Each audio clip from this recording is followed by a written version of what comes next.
Bago mag-concert, kinakabahan ako. Ang dami kong iniisip kung magagawa ko ba ang dapat kong gawin o maibibigay ko sa mga taong nagpunta sa concert namin ang inaasahan nila from me. Nang magsimula na ang concert and I began singing and performing, especially with the Concert King, parang biglang naglaho ang worries ko. Everything flowed smoothly and I realized that maybe because sa entablado, I feel at home.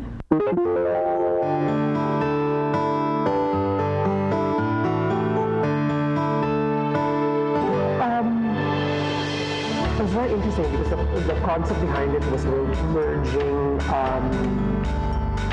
K-pop. I think that was the beginning of the whole storyline. She was doing something based on a Korean pop song, and so there were going to be a lot of dance movements there.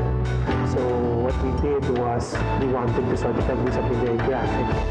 And I created a catsuit for her in black and white, which is graphically printed on the dress.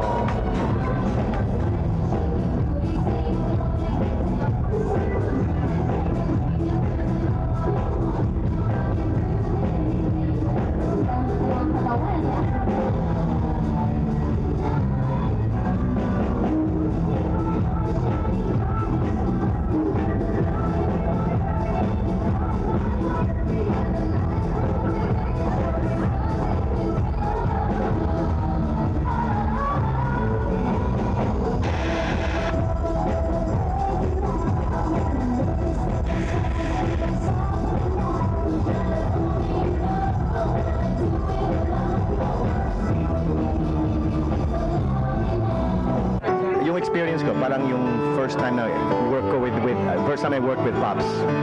Many 100 years ago, ganyan din si Pops. Quiet, ako madaldal, ako gulo, siya maganda, siya sumasayaw, ako magulo na naman.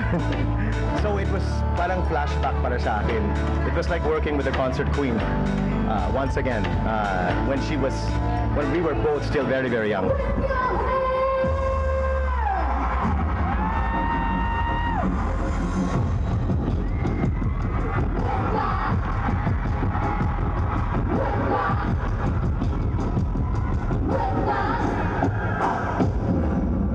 Martin is a buddy from way back. But you know, si Sarah, nakasama ko sa pelikula yan, pero hindi director, no? Kasama niya lang as the co-actor, but ngayon as a director, tahimik, parang uunti-untiin mo pakilala, pero definitely once na parang punong-puno ng talento, sumasabog. So, at saka very raw talent. Wala siyang ginagaya, siya.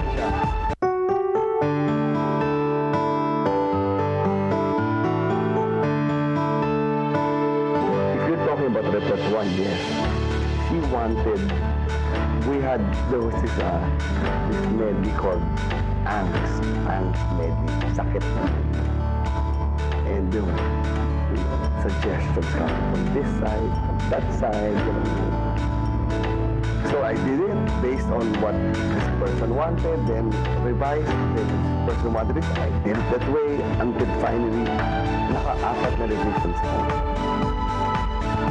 And it was a matter of like taking out one song and just keeping the song alive, parang gano'n.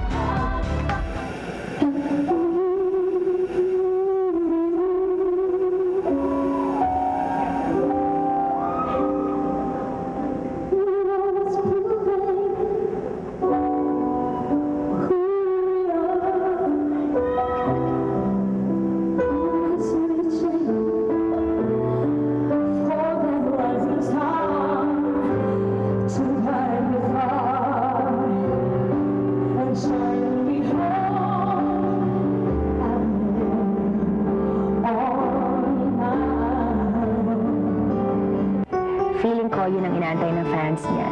Yung makita yung true emotions niya. Well, nakikita naman natin how she interprets yung mga songs na ginagawa niya. But this time, true emotion in the sense na alam naman nating lahat kung ano yung mga intriga at napapag-usapan about Sarah. This time, pinakita niya kung ano yung nararamdaman niya.